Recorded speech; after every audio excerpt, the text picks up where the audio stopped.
Alex Mashinsky, I'm the CEO founder of Celsius Network, and love the show. Amazing event. You guys killing it. So the party showing everybody upstairs, just showing the love for Bitcoin. So love the event.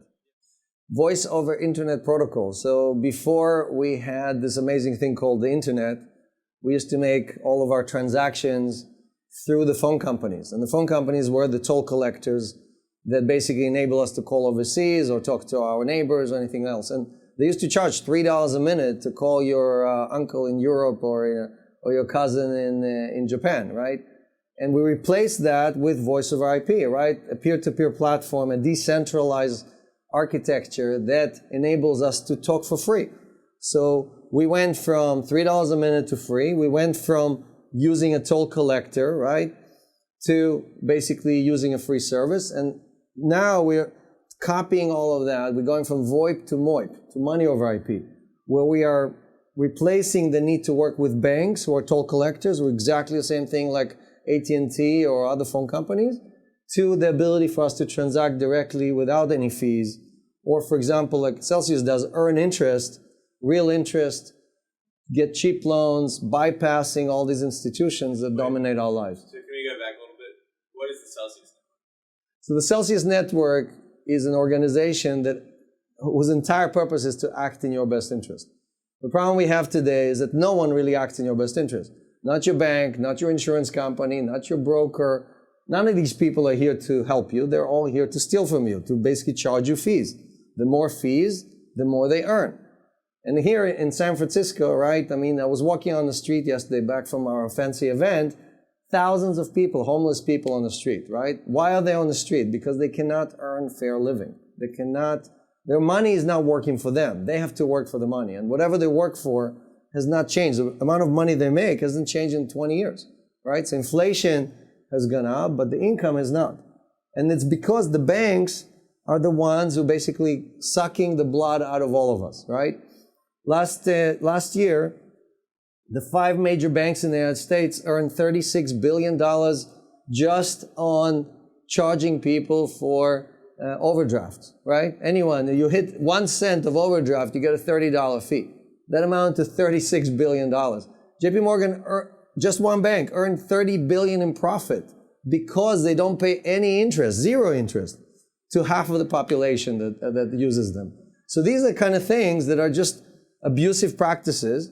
And unfortunately, no one is doing anything about it. We created Celsius Network to basically replace that. Unbank yourself, like my shirt says, and replace the toll collectors, just like the phone companies, with a decentralized service that is acting in your best interest.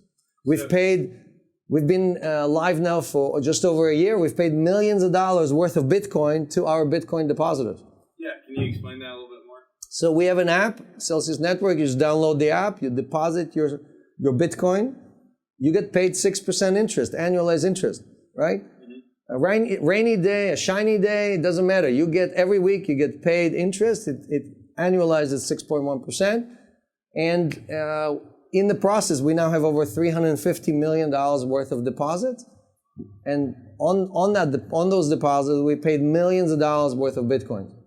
So if you earned, like, for example, when Bitcoin was 4,000 and you earned your 6%, now that 6% is really 20% because Bitcoin tripled, right? So you didn't really earn 6%. In dollar terms, you earned 20%.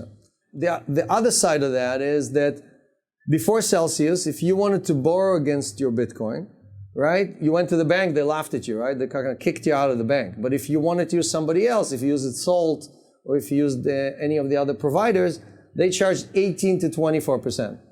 And we said that's just daytime robbery, right? So we launch a product where we charge customers 5 to 9% because it's an asset-backed loan. You're giving me the Bitcoin, you're giving me an asset, and I'm lending you dollars against it. If I was a lender and you gave me your house as collateral, I would charge you 5%. So why am I charging you 18% on Bitcoin, right? It's a more liquid asset than your house. So the rate should be the same or lower. So these are just examples of how, again, the people in our industry are toll collectors. They're not here to help the community. They're not here to help the average Joe earn even more. So what Celsius does, it takes that interest, it takes the profits, and it gives 80% of that back to the community. Anything we earn, right, we give 80% back to our depositors. So you made a deposit, right? We lend your coins out because we also lend them to institutions or hedge funds or exchanges. We earn a return. We give 80% back to the depositors. So our mission from day one, if you look at our white paper from 2016, has been to bring 100 million new people into the blockchain, right? I mean, I think the biggest problem Bitcoin has is lack of mass adoption. And a lot of it has to do with the friction in the system. And again, it brings me back to my old VoIP days, right? In the beginning of VoIP, you couldn't just pick up your phone, use VoIP to call the other person, right? Because you had to actually dial a local number on your regular phone, and then the node, the gateway, would use VoIP to bypass the phone company, right? And here we're doing the same thing. You can't really transact on the Bitcoin. It takes a lot of effort, right? A lot of middlemen to get you to buy Bitcoin, get you to deposit Bitcoin with us, to have us earn the interest and return it to you and so on. So what we're trying to do is really remove all these obstacles. For example, Bitcoin has maybe 25 million active wallets, right? Most of those people are comfortable with private keys, public keys, and all that stuff. But the next 100 million people are not comfortable with that. The reason they're not joining is because they don't understand private keys, public keys. So the app we created does not require you to interact with keys at all, right? And the self-pay function we have, where you can actually send Bitcoin, a fraction of the Bitcoin, to anybody else, does not require the receiver to have a wallet either. It works like Venmo or PayPal, right? It just sends you something, and then you create your wallet after you already have your coins. So these are examples of bridges we're building to bring that mass adoption, to bring the next 100 million people who, again, they might be not as savvy as you or me, but they still want that return. They're hearing about the stuff. They want to come in, but we haven't made it easy for them, right? So we have to enable that if we want to grow the community. And the only way the price of Bitcoin is going to go up is if we bring the next 100 million people. When Bitcoin was 18,000, I predicted it was going below 10,000, and because I said there wasn't mass adoption, we didn't have enough users, and people booed me off stage, and it was really bad, right? When Bitcoin was 4,000, I was predicting it was going back to 10,000. In January, I predicted that by June, we will be at 10,000. So it's public information, you can look it up. And people were like, no, it's too much too fast, it's not gonna happen.